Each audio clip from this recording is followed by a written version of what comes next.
கிருஷ்ணகிரி மாவட்டம் ஊத்தங்கரையில் அரசு மருத்துவமனையில் சிகிச்சை முடிந்து வீடு திரும்பிய 88 வயதான முதியவர் அங்கமுத்து தனது மனைவி சின்னத்தாயுடன் பேருந்து நிலையம் எதிரே உள்ள ஹோட்டலுக்கு உணவருந்த சென்றுள்ளார். அங்கு அமர்ந்து சாப்பிட இடம் இருந்தும் பழைய ஆடை அணிந்திருந்த ஒரே காரணத்திற்காக வலுக்கட்டாயமாக முதிய தம்பதியினருக்கு பார்சல் கொடுத்து அனுப்பியதாக கூறப்படுகிறது.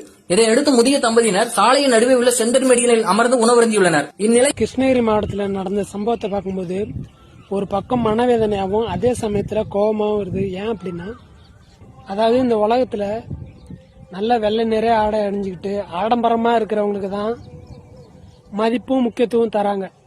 இன்னுமே இந்த சமூகம் ஒருத்தவங்களோட வெளித்தோற்றத்தை வச்சு அவங்கள துரத்த மதிப்பிடும். இந்த சமூகத்தோட குருட்டுத்தனம் தான் இதுக்கு காரணம். சில உணவகங்கள்ல மனிதனை இல்லாம சாப்பிட வரவங்கள ஒரு மனுஷனா கூட மதிக்காம வெறும் பணமா பாக்குற வியாபார நோக்கம் எதுக்கு? இப்படியாப்பட்டவங்க பெத்த அம்மா அப்பாவுக்கு சாப்பாடு போட்டிருப்பாங்களாங்கிறதே கேள்விக்குறி தான்.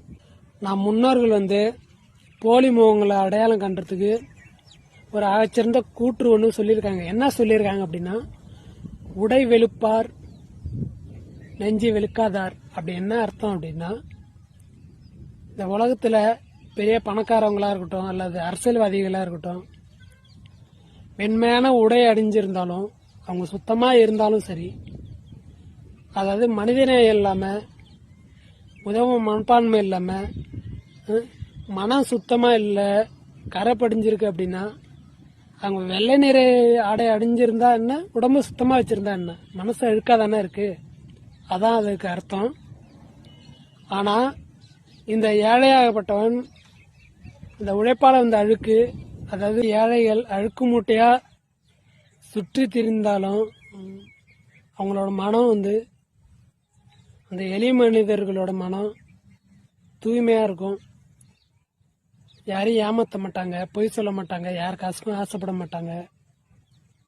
இப்போதும் நேர்மையா உழைக்கணுங்கிற எண்ணம் இருக்கும்.